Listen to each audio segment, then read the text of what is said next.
Hey everybody out there, my name is Dragnix, and this is a 5-minute review of Hyper Bounce Blast. Take elements of a shoot 'em up and mash them together with Mario-like platforming of all things, and you get Hyper Bounce Blast. It came out on May 27, 2016 and sells for $4.99. But before I begin this review, this key was received from the developer for the purposes of review. That won't change my opinion of the game in the end, but you should know that because of FTC guidelines, as well as the whole morals thing, you know? Hyper Bounce Blast is a pseudo follow-up to Horizon Shift, which I reviewed on this channel and praised it for being unique in the genre. Luckily, Hyper Bounce Blast is no different. The basics of a shmup are here. Shoot the red and green enemies until they are dead. But what makes this game different is that it adds a platforming mechanic on top of it. You can bounce on blue enemies, and that's where the game changes things up.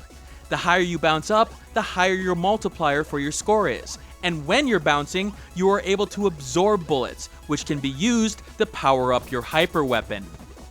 This leads to one thing: chaos.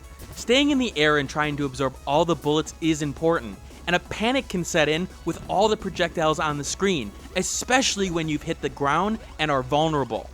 You do your best to stay in the air at all times, working your way to the top of the screen, and even being rewarded by a process called banking, which takes all the gems you've collected from enemies and banks them to your score. Part of the reason for the panic is the controls. There's enough of a looseness on the controls regarding jumping that you have to be really careful of going after a bounce pad in the middle of the fray at times from the ground, or you'll lose a precious life.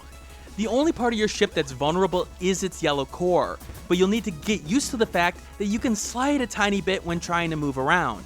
Both the keyboard and mouse controls work here, but due to the emphasis on movement, I'd recommend a controller in this case.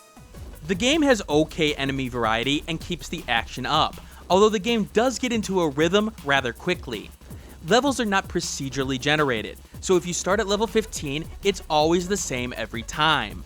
I do think that a more random mode would have really worked well here for replayability purposes, especially when you get stuck on a particular section and don't want to play the same level over and over again.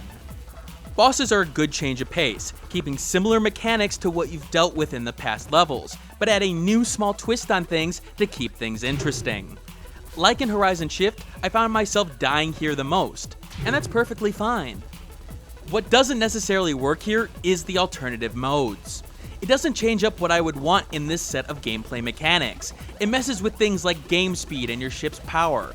In some cases, it can be interesting, like the mode where things get progressively faster as you complete levels. But unlike in Horizon Shift, certain speeds in this mode don't work because of the platforming, just because it's way too fast.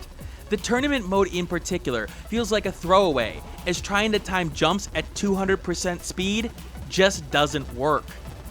Now graphically, the game is simple, and it does complement the gameplay with its focus on simple sprites so you can keep attention of what's going on screen.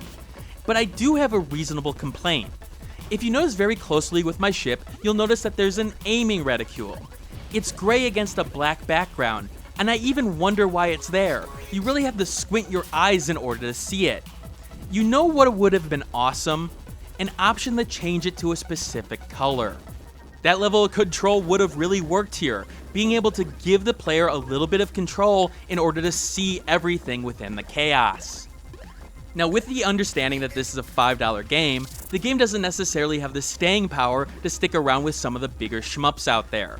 But as a change of pace game, it does definitely work. Its platforming mechanic is unique, and you get the same base joy out of squashing the ships here in rhythm like you do in Mario with Goombas. I will warn that those who can't multitask may have a big problem here. You will have to focus on enemies while bouncing, and that does lead to a lot of information processing in a short time. In short, the chaos may be too much for some. I enjoyed the 2 hours I played of Hyper Bounce Blast, and I think it's worth the price of admission, especially for those wanting an alternative experience in the shmup genre. Now look, you're definitely not paying for hours played here. You're paying for the alternative experience, and in that sense, it does its job well. But if you want a classic shmup experience, then Hyper Bounce Blast isn't for you.